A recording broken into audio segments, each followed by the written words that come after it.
فيما يلي بعض الأمثلة عن المنتجات والخدمات المعروضة للبيع على صفحات إنستغرام في إيران: ملابس داخلية، وشوم، جلسات ماساج.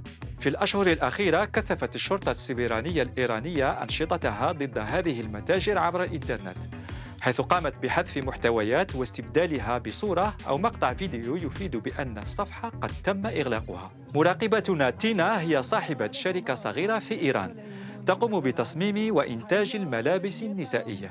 من دوستای زیادی دارم که اکانتشون توسط پلیس بسته شده. اونا یا یه پیامکی دریافت کردن یا یه تماسی که از اونا خواسته شده به پلیس مراجعه کنن. پلیس هم از اونا رمز عبور اینستاگرامشون رو میخواد و بعد همه محتوای اکانتشون رو پاک میکنن و با یه پست جایگزین میکنن که میگه صفحه توسط پلیس بسته شده. توی بعضی موارد هم دوستام خوششانس بودن که پلیس فقط از اونا خواسته بعضی از عکس‌ها رو حذف کنن و اونا تونستن اکانتشون رو نگه دارن.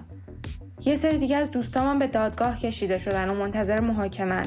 این ماجراها انقدر استرس‌زایی که حتی نمیخوام بهش فکر کنم. التجار الذين يبيعون منتجاتهم عبر الإنترنت يفعلون ذلك لأسباب اقتصادية في المقام الأول، لكن حسب مراقبتنا فإن هذا النوع من التجارة يشكل في الوقت نفسه نوعاً من أنواع المقاومة ضد النظام. من میتونم محصولاتمو به شکل دیگه‌ای هم ارائه بدم، اما اولا این کار درآمدمو کاهش میده و دوما چرا باید این کار بکنم؟ من به خاطر ترس از رژیم سبک زندگیمو تغییر نمیدم. حتی اگه صفحه‌مو ببندن یه صفحه جدید درست میکنن. اونا میتونن مجبورم کنن محصولاتمو بدون عکس و ویدیوی مدل‌ها توی صفحه‌ام بفروشم، اما من یه صفحه‌ای به صورت ناشناس و با مدل‌ها ایجاد میکنم. تسلیم نمیشم.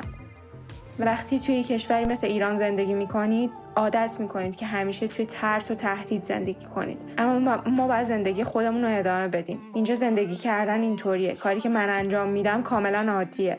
خواسته‌های جمهوری اسلامیه که غیر عادیه.